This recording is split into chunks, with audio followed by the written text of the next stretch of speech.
wípé kó yí déètì yẹn sí September 12 ṣé ayé náà nìyẹn bá mi ẹni tó bí ọmọ tó máa sọ fún wọn tó máa sọ fẹ́nìbọ̀dì pé ṣèbọn ọmọ rẹ ló kú torí gbogbo alámọ̀ wípé abiyamọ ìjọ tó bá bímọ kò lè gbàgbé ọjọ́ yẹn kọ́nà má jẹ́ kẹ́nìbọ̀dì lose ọmọ ìjọ tó bá dẹ̀ lose ọmọ náà kò lè gbàgbé ọjọ́ yẹn bàbá Mohbad dẹ̀ mọ̀ wípé September 11 ni wọ́n dá ẹ̀mí ọmọ ẹ̀ ní ègbodò bàmí ẹ máa fọ́lọ̀ mi o ọmọ tó wá kọrin lẹ́yìn ìkùlé ẹ̀ tí ò tí ì tó 24 hours wọ́n pè ẹ́ wípé wọ́n ti pa pé kó ká sára ìfà ká sára yẹn gan ìkẹta síbi láì ṣàdìẹ kì í ṣe pé ó ti ń sìnkì fún bí ọ̀sẹ̀ kan tẹ̀ ń retí kó gbẹ̀mí mì kì í ṣe pé ó ti ń sìnkì fún bí ọ̀sẹ̀ méjì tẹ̀ ń gbàdúrà pé ó lè já sí bí ó lè já sọ̀hún ọmọ yìí ṣẹ̀ wá kọrin lẹ́yìn ìkùlé ìwà ìdá kò tí ì tó 24 hours wọ́n wá pè ẹ́ ní àárọ̀ Monday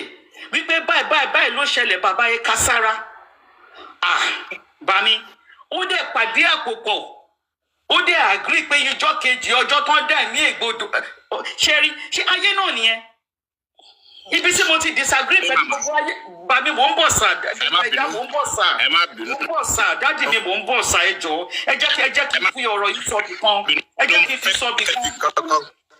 Okay, sir. All right. Okay, sir. No, mo fẹ́ fi nǹkan kan kún kẹ́ lè parí gbogbo ẹ̀ papọ̀ ni. Èmi ò disagree whatsoever anybody tá a bá mú jáde bí point lórí nǹkan báyìí. Ṣé o understand? But mo kàn fẹ́ kẹ́ ẹ mọ̀ pé mo ti wá sórí ọ̀dọ̀ màmá Ọ̀njọ́lárí lọ́jọ́ kan pé ṣé òtítọ́ dẹ̀ ni bàbá ẹ̀ ló bí Mohbad? Target gbogbo wa ò gbàbẹ owó lẹ o nǹkan tó wà nídìí bíbí Mohbad àti ikú ẹ̀ ó dìpọ̀ ju gbogbo nǹkan tí gbogbo àwọn ń wò lọ ṣe ọ̀rọ̀ sàn ìgbà míì wà a máa ń gbé ọmọ míì wá tó jẹ́ pé ẹ̀rọ pọ̀ mọ́ tó jẹ́ pé àwọ̀ lè wà láàrin tọkọ-tìyàwó torí tó bá jẹ́ pé òun ni biological father ẹ̀ ó yẹ kó kú síbẹ̀ lọ́jọ́ torí pọ́n pọ̀ ọmọ òun mo sọ̀rọ̀ yẹn lọ́jọ́ yẹn ìgbà tẹ́nìkan máa tún gòkè ẹ bá gbọ́ nǹkan tó sọ mo wà speakless lọ́jọ́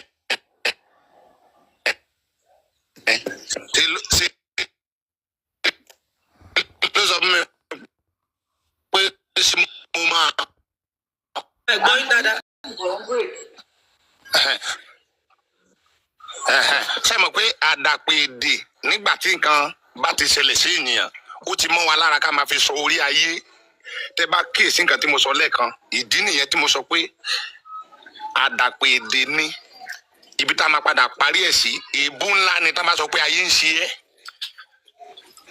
ṣé Yorùbá tí mo sọ tó yé wa. Ó yé wa sà. Kò sí èébú míì tá a tún lè fi sọ̀rọ̀ sí èèyàn nígbà tó ń sọ pé ayé ti ní ó ti náwó sọ̀rọ̀ ẹ̀ ìgbà tẹ́ bá bú ẹnìkan pé orí ẹ̀ ò pé yóò máa rojọ́ yín kiri pé sọ pé orí mi ò pé ṣùgbọ́n tẹ́ bá sọ pé ayé ń ṣe ẹ́ ayé ló wà ń di ọ̀rọ̀ ẹ̀ so ó ti jẹ́ àdàpè èdè nǹkan tí mo sọ tèmi nìyẹn torí tí ò bá jẹ́ pé tí ò bá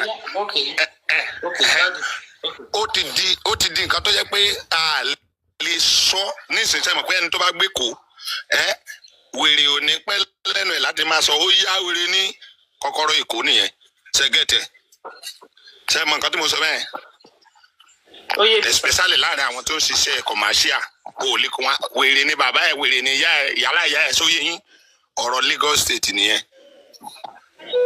adàfún yín ṣẹ́gẹ̀tẹ̀ so mi ì sọ pé bóyá ayé ló tì èmi sọ pé ọ̀rọ̀ ẹ̀ ìṣojú lásán mọ́ ní gbogbo àwọn ìwà tó ń wù ẹ̀yin tẹ̀lé sọ̀rọ̀ náà any point ẹ̀yin tẹ́ ń sọ̀rọ̀ any point kì í ṣe ìgbà tí wọ́n bá fòògùn porí èèyàn láyé tó máa ń ṣèyàn téèyàn bá bọ́ sọ́wọ́ wrong person tó ń advise èèyàn negatively kì í ṣe lásán so kọ́lọ́n kó ràn wá lọ́wọ́ mo ń gbọ́ ti yín mà kẹ́lì ká gbogbo ẹ̀ lẹ́nu mo ti sọ bẹ́ẹ̀ yẹn ẹ má bínú mà. No, mi bínú daddy.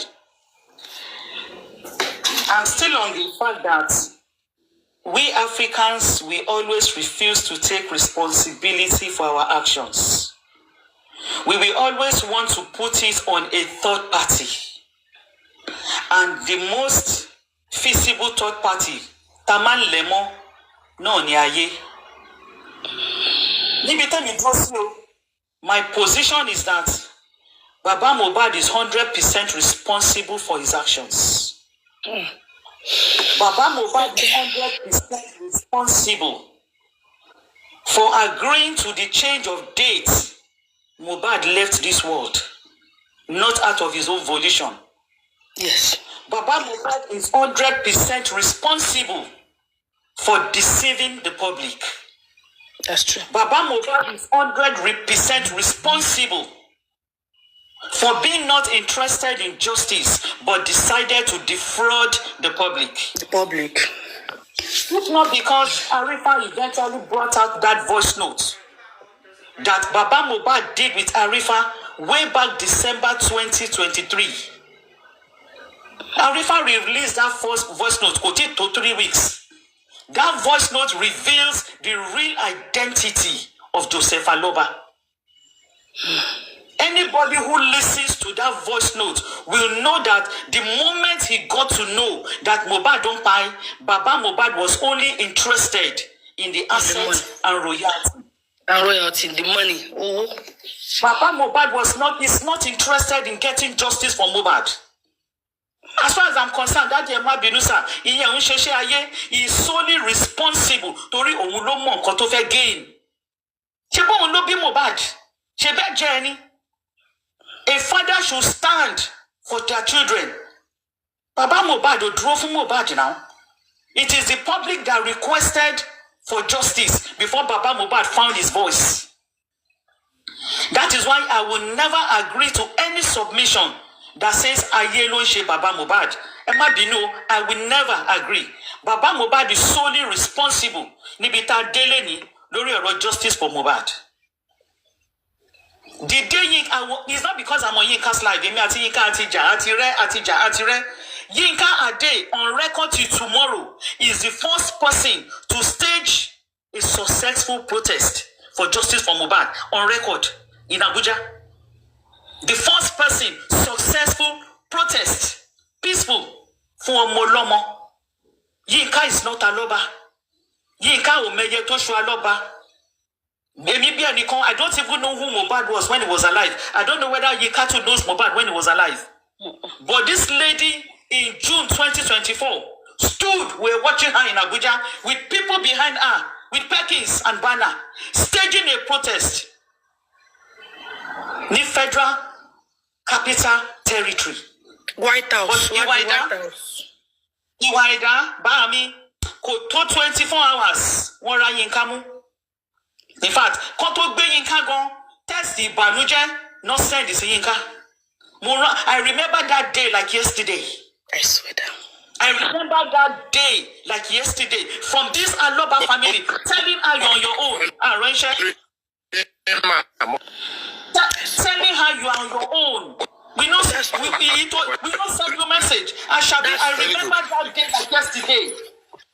I remember I came on a panel and I stood against those who brought that message. I remember that day like yesterday. Joseph Aloba from the get-go is only after justice for assets and royalty. Baba Mohbad. Baba Mohbad is 100% responsible for every decision taken up till today. Up till today. But all of CCTV camera, I think one ring. Aloba family, no CCTV camera. Say read dollar. 3 seconds video. Aloba, no budget. Benny. Every correct. Individual have taken. Supreme Iron Lady, way back 2023, petition Wunmi, Aloba refused to sign. Melo la feka, melo la feso. Melo la feka, melo fún bàbá tó bí ọmọ. Gbogbo àwọn tí mo dárúkọ yìí bá mi, none of them bears Aloba. But ìtara abiyamọ, wọ́n náwó, wọ́n nọ́ra, millions of naira. Wọ́n go, but no posterity will reward them. They stood. But Baba Aloba on fẹsẹ̀ dá gbogbo ẹnu ni. Baba Aloba on fẹsẹ̀. I wish you can listen to that voice note with him and Arifa. Ẹ lè fẹ́ sunkún. On fi wá ṣe yẹ̀yẹ́ ni on fẹnu tá dànù ni. Only come one sign one. Phoenix from day one, sister. He has been obstructing justice from day one, but he paints the picture of a justice seeker until we all got to hear that voice note. Maybe before I used to call myself Crunch Queen Aloba, Nibito Kamila Rade, just because we had empathy on this man. I put myself out there. I said, hold me responsible. But whatever does it go for me, I will be accountable for it. But kilo ti be jade, me lo pe mo lo 2 weeks. Immediately I did a video. I said I'm no longer responsible because I cannot be taking Panadol for somebody else's headache. For your GoFundMe, for accountability, hold family you are accountable. Who is part of the Aloba in code family, even the one. So all I'm saying is that Joseph Aloba ye kon lo nse, ohun lo nse ra e. Gbogbo decision to mu pata. Go voice note ni. Only I know what I'm doing. Mo ro pe mi o gbon. Go voice note now ba mi. Iwaida, go and listen. Bo se fi wa tayin. Mama gbogbo e ni mo gbo se. Jerry. Mama mo ni se sa mo so jo leyi lo ni. Aye kon lo nse baba Mohbad mo nkan to nse. Africans, we need to start putting our foot down and say, look, Efayele, own your responsibility. Own your problem. Mohbad died on the 11th. He died on the 11th. You, the father, you agreed to change the day. What kind of a father is that? But look at the way the Baba Mohbad changes. The same public to bo aso akisa lonu e. Ewo video si Baba Mohbad koko se ni September now. Let's everybody go and compare the video and look at the way Baba Mohbad was looking. You would think he's the grandfather of Joseph Aloba. You would think he's over 70 or 75 years old in that video. He was looking haggard, tattered, dirty. The moment we all saw that video, empathy took over, emotion took over. Laimo wipe, we are rearing the demon that will come to spite us. Joseph Aloba is 100% responsible for where we are today. And I also want to agree with you, Iwaida, that the justice for Mohbad lies with Mohbad himself, lies with the spirit of Mohbad. And where Atik Biyoju, over 150 are listening to Yinka this morning. We have all tried 2 years. I don't think any of us is having 8 hours sleep. We spent money. I know ara. I know owo. Elomi lose iṣẹ́. Elomi sick. Elomi ku. We've tried. So Iwaida, I will agree with you 100%, Babami, that ki esonke ki Mohbad gongon la ifon. Ko de ma je ko pe. Emma binu mami. Emma binu mo ni. Okay. Go ahead, sir. Nǹkan tó wà ńbẹ̀ ni ṣé ẹni yẹn máa wà. Okay. Nǹkan tó wà ńbẹ̀, inú mi dùn sí àwọn point yín, inú mi dẹ̀ dùn. But tẹ́ bá yẹ pé ọ̀rọ̀ tá ń sọ lẹ́ẹ̀kan yẹn, tẹ́ bá sì rántí, mo sọ pé bàbá yẹn mọ tó ń ṣe. But tí ọ̀rọ̀ bá ti rí bí eléyìí, orúkọ tán máa ń pè níbi tèmi ti wá. Tẹ́ bá sì dé ẹ máa fẹ́ rẹ́rìn yó. Sóye yín. Ṣé mọ̀, nǹkan tẹ́yàn bá dẹ̀ jẹ sínú ló máa pọ̀ jáde. Ṣé mọ̀ bẹ́ẹ̀? Kéèyàn mo ṣe wà kò sí ìwé ẹni tí mi ń kà. Ìdí tí mo dẹ̀ ṣe ń kàwé oníwèé ni pé mo fẹ́ ní ọgbọ́n ọlọ́gbọ́n náà kí n fi kún ọgbọ́n ara mi. Ṣé gẹ́tì mi? Bó tẹ́ bá ń wo ayé bàbá yẹn, ó mọ tó ń ṣe, mo ti sọ mọ́rọ̀ lẹ́ẹ̀kan. Bó tí èèyàn bá ti mọ tó ń ṣe tó ń fa àwọn èèyàn sínú òkùnkùn, orúkọ táwa máa ń pè níbi tèmi ti wá ni mo pè yẹn, orúkọ tèmi fún nìyẹn. Torí tí èèyàn bá jẹ́ abiyamọ tí irú nǹkan báyìí ṣẹlẹ̀, tí ò lè bold, kán pa ẹ́ pẹ̀lú ọmọ yẹn gan better. I'm very sorry to say that. But ẹ wo àwọn nǹkan tó ń jáde náà, ó yẹ kẹ́ ẹ mọ̀ pa ní ó mọ tó ń ṣe. But ẹ wo arú àwọn ọ̀rọ̀ tó ń jáde, ọ̀rọ̀ wọn bẹ́ẹ̀ ni pé kán máa dìyàn pé kó kàn sọ nǹkan káwọn èèyàn sọ pé àwọn ṣe wàhálà mọ́.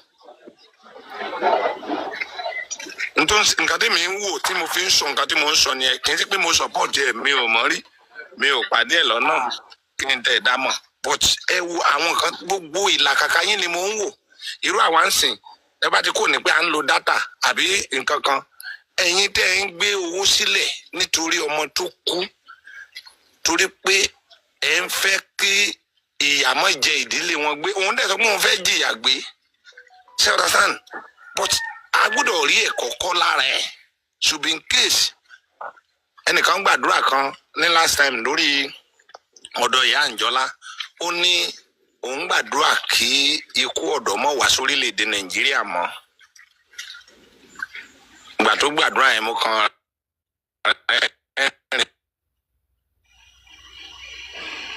pé kì í ṣe pé ikú ọ̀dọ́ ń wá sórílẹ̀-èdè Nàìjíríà àwọn àkùkọ gàgàrà ló ń pa ọ̀dọ́ àwọn àkùkọ gàgàrà ló ń pa ọ̀dọ́ àwọn nǹkan kan ń ṣẹlẹ̀ tó jẹ́ pé tó ọmọ kékeré ń bá ṣe nǹkan lójú ẹ̀ tó bá lè kọ́ṣẹ́ ẹ̀ ìwọ gangan náà máa mú jáde tí nǹkan yẹn bá ṣẹlẹ̀ pé ìwọ ló wà nídìí ọ̀rọ̀ ẹ̀ so mo kàn dákẹ́ mi come out bó sẹ́rí bàbá ìṣe èmi ò sọ pé ayé ló ti débi tó ti dé bó tí nǹkan bá ti ṣẹlẹ̀ bí eléyìí téèyàn bá ti ń hùwà tí ó yẹ kó wù ní gbangba a máa ń sọ pé ayé ló wà ń di ọ̀rọ̀ ẹ̀ ayé ló ń ṣe èébú ni mi sọ pé bóyá àwọn nǹkan ló wà responsible lórí gbogbo nǹkan tó ṣẹlẹ̀ but tọ́rọ̀ bá ti débi eléyìí níbi tèmi ń gbà dàgbà o ẹ̀kọ́ tí mo kọ́ ayé ló ń ṣe gan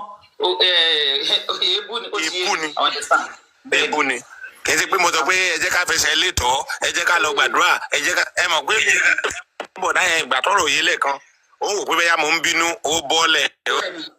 bẹ́ẹ̀ni ó ti yé mi òun bẹ̀ mí kí n lọ máa gbàdúrà fún ìdẹ́ ń ṣe irú ẹ̀ inú ló bí ń gbà yẹn but nǹkan tó ṣẹlẹ̀ ni pé ṣe mọ̀ pé ìwà tó ń wù í sìn wèrè gan ò lè wù tó ọmọ wèrè bá ọjọ́ kan mọ́tò gbá ọmọ wèrè kan ní yànnà pàjá ọjọ́ yẹn mo mọ̀ pé ìbínú wèrè ò dáa tí wèrè bá lè ṣerú ẹ̀ fọmọ tí ọmọ mélòó lẹni tá ń wò láàrin ènìyàn kó nọ́gbọ́n tó dẹ̀ ń wùwà wèrè ṣé Yorùbá tí mo sọ sóye yín. 100% ó yé mi sàn. àdàfún yín. so mọ́tò gbá ọmọ wèrè. Baba Crunchy, let me add to this. Baba yi, I felt what I understand him from the aspect of Baba's attitude. Now, Baba even lórí ọ̀rọ̀ obìnrin dé. Naturally, like Baba yẹn like pé ogun kan jà la. In fact, natural ogun ló ń jà Baba yẹn tó bá dọ̀rọ̀ obìnrin dé. Afẹ́ ayé obìnrin dé. Ogun jà Baba Mohbad. According to him, nígbà yẹn, mommy, didn't he say he has changed 3 women because of Mohbad? Ṣé bí ó sọ ń gbà yẹn? Ó nítorí ọmọ yẹn lòun ṣe ń change obìnrin because you know the man is like ẹni tó pé ogun ìdílé kan ti ń jà pé kó máa kóbìnrin ṣáà máa kóbìnrin ni. You understand? So I feel like nígbà tí bàbá yẹn ní ogun jà mo kàn ró gbogbo mo ní yes, the man may be having spiritual problem when it comes to woman matter. He has serious one. Ó need kó lọ fọ orí ẹ̀ kó lọ bẹ́ẹ̀lẹ̀ dá ẹ̀ ọ̀rọ̀ obìnrin dé bàbá yẹn ní problem. That's it. I still get Only the background check on I still get uncomfortable when I hear this. I'm not going to deceive anybody here. You are the architect of your own problem. If you see, I'm sorry. I'm really, really sorry. I don't share most of this your ogun idile, ogun aye. This man is 100% responsible. We are responsible for our actions.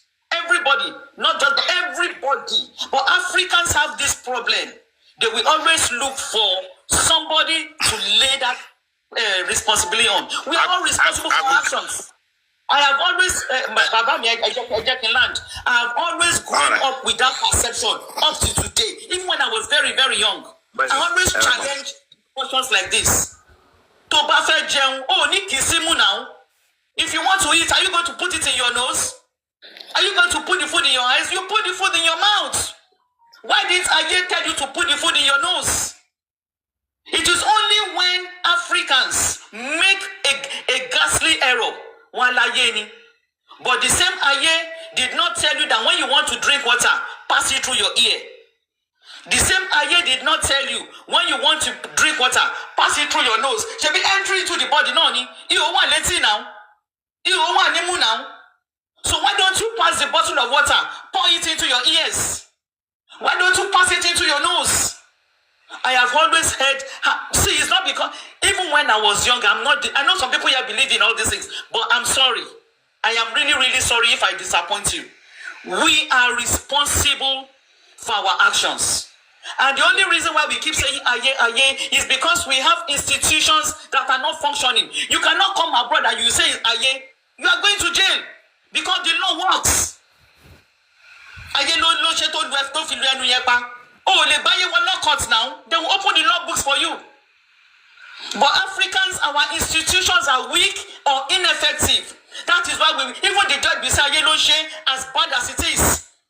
Even the lawyer told me, one yellow share, those words are coming out even from those that should be defending the. She released it to spite Rich Grace, but the damning evidence in that audio is for Joseph Aloba. The audio showed him to be irresponsible. The audio showed him to be a Casanova. The audio showed him to be somebody who changes women like rapper. Instead of disgracing Rich Grace, that voice note Bukky Jesse released disgraced Joseph Aloba Dimon. He showed him to be irresponsible. In the voice note, only Yawoleko Tojuel. It goes a long way. It shows him to be Phoenix is the truth. That voice, if only you guys understand Yoruba, that voice note is so loaded. It shows who Joseph Aloba is, and that is the man we have been supporting for 2 years. It's a shame. He's a shame. He's 100% responsible to everything he has done. Gbogbo àwọn tó ti gbégbèsè láti wá justice, Aloba ń bàjẹ́ ni. Aloba ń bàjẹ́ ni. Gbogbo wọn ló fún ó ní màá bójú wọn jẹ́ in that voice note. Kò sójú ẹni tí ò bàjẹ́.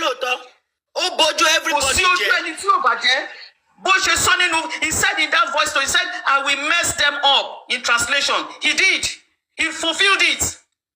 Everybody that has said, okay, I will help you, Babaloba messed all of them up to Ghana, QH Radio.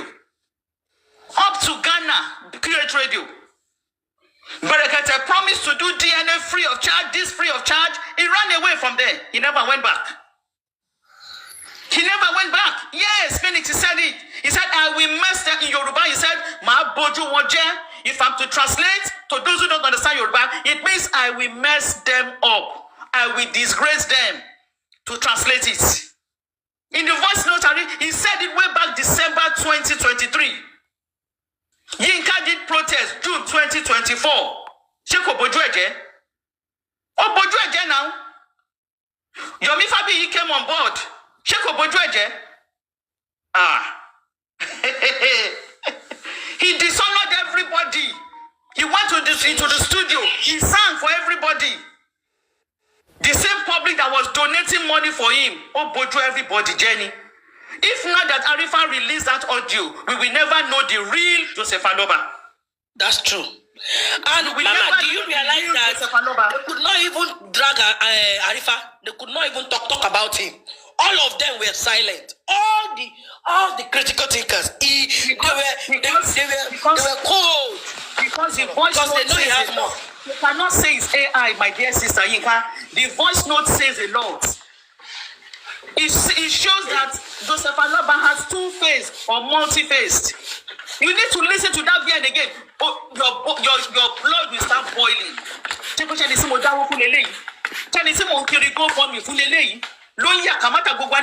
Voice note Baba Aloba is different. But here we are on Sunday. Bukky Jesse nailed the cross on Joseph Aloba. Let me allow others to talk. Otherwise, I feel talk to 10 o'clock before I enter class. Thank you. I greet everybody. Okay. Yeah. Please go ahead. Be faster. Yeah. I want to quickly say something. Yeah, there are some moral codes. Think about it over 30 years that you cannot change in a woman being. Even if you got born again, there's no way you can change, because it has become part and parcel of you. Now, Sorry, sir. Sorry, sir. Mama Crunchy. Wọ́n ní Crunchy Alọ́ba.